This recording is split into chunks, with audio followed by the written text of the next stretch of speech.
네, 오늘 꼭 알아야 할 뉴스만 골라 읽어드리는 뉴스 읽어주는 남자 김지식 아나운서 어서 오세요. 네, 안녕하세요. 생활 속의 유익한 뉴스와 정보를 콕 집어서 세세하게 전달해 드리는 뉴스 읽어주는 남자 유익남 김두식입니다. 네, 오늘 첫 번째 소식은요.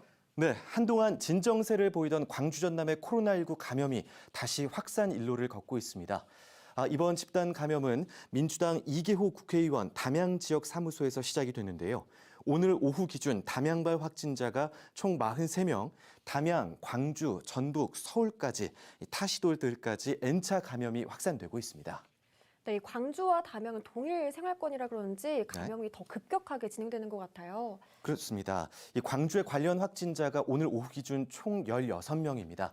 이 사무소 직원으로부터 시작된 연쇄 감염이 광산구의 한 중국 음식점과 서구의 상무지구 유흥주점으로 이어지고 있는데요. 현재로서는 이 N차 감염의 불똥이 어디로 튈지 모르는 예측 불허 상황입니다.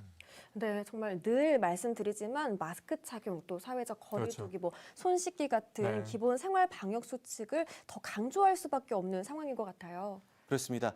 광주시 방역당국 관계자는 현재 확진자의 동선을 중심으로 접점을 찾아가고 있지만 결국은 관련 있는 시민들의 신속하고 자발적인 검사가 가장 중요하다라고 강조하고 있습니다.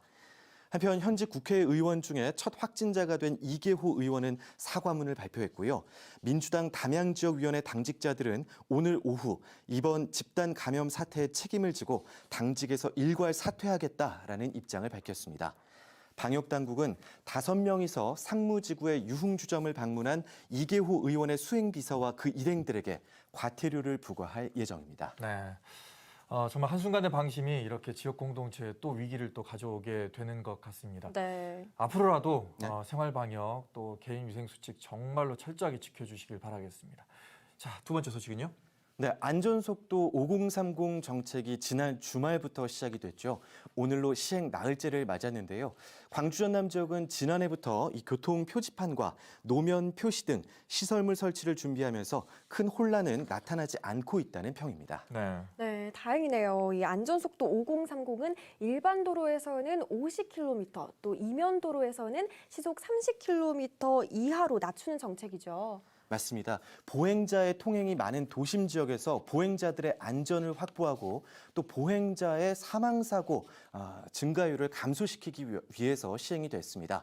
때문에 제한 속도를 시속 20km 이내로 초과하면 과태료 4만 원, 20에서 40km 사이에서 초과하면 과태료 7만 원, 40에서 60km 위반이면 과태료 10만 원이 부과됩니다. 네. 근데 이제 50km로 이제 제한을 두다 보니까 이게 좀 답답하기도 하다, 아니면 또 네. 정체가 좀 되지 않겠느냐, 그렇게 걱정하시는 분들 계시더라고요. 그렇습니다. 일부 시민들은 그렇지 않아도 막히는 이 도심 도로에서 교통 정체가 더 심해질 것 같다라는 우려를 내놓고 있는데요. 경찰 관계자는 주행 테스트 결과 목적지에 따라 다르겠지만 주중 출퇴근 시간대에는 대략 2, 3분 안팎 차이, 주말에는 5분에서 7분 차이라며 이 사망사고 감소율에 비하면 충분한 효과라고 설명했습니다. 네. 네, 교통 사망 사고 감소율은 어느 정도 되나요? 네, 현재 OECD 37개국 중에서 31개 나라에서 이미 이 도심의 차량 속도를 시속 50km 이하로 맞췄습니다. 시속 60에서 50으로 10km만 낮췄는데도 보행자 사망 사고가 최소 20에서 40%까지 줄었다는 조사 결과가 나왔고요. 또 지난해 이 제도를 시범 운영한 우리나라죠, 부산입니다. 부산에서는 이 보행 중 교통 사망 사고 발생률이 재작년 71명에서 작년 47명으로 30% 넘게 준 것으로 전해집니다. 경찰 관계자는 운전자 자신과 또 타인의 생명과 신체 안전을 위해서 이 안전 속도를 꼭 준수해달라고 당부하고 있습니다. 네. 이 안전속도 5030 하면서 우리 지역의 도로 여건도 좀 개선 같이 해주셨으면 좋겠습니다. 네. 네. 자, 마지막 소식은요. 네, 후쿠시마 원전의 방사능 오염수를 바다에 버리겠다는 일본 정부의 계획, 전 세계적인 비판을 받고 있죠. 이런 가운데 이달 초 후쿠시마 앞바다에서 잡힌 생선에서 방사성 물질이 기준치를 초과해서 검출됐습니다. 주변국들의 우려가 커지고 있습니다. 네, 어떤 생선에서 어느 정도의 방사성 물질이 검출된 건가요? 네, 수심 약 37m에서 잡힌 조피볼락에서 1kg당 270베크렐의 세슘이 검출이 됐습니다. 일본 정부가 정한 식품의 방사능 허용 한도 1kg당 100베크렐의 2.7배 수준인데요. 올해 2월에는 역시 이 후쿠시마 아파다에서 잡힌 조피볼락에서 1kg당 500베크렐의 세슘이 검출된 바 있습니다. 네. 그 일본의 기준하고 우리나라 기준하고 좀 다른 게 좀 있습니까? 동일합니다. 우리나라도요, 이 세슘 농도 기준이 1kg당 100베크렐입니다. 뭐 영유아나 어린이들이 먹는 식품은 50베크렐을 적용하고 있는데요. 오늘 식약처 담당자에게 전화로 문의해 봤는데 이 100베크렐 기준만 지킨다면 충분히 안전한 정도라는 설명을 들었습니다. 네, 그런데 일본은 이달 초에 270베크렐, 2월에는 500베크렐 가까운 그런 방사성 물질이 네. 검출이 됐다는 아유, 거잖아요. 맞습니다. 인접 국가다 보니까 네. 더 불안한 마음이 크게 드는 것 같아요. 맞습니다. 이렇게 방사성 수치가 높은 생선이 잡히는 상황에서 방사능 오염수를 또 버리겠다고 하는 그 일본 정부의 계획이 그래서 비판을 받고 있는 겁니다.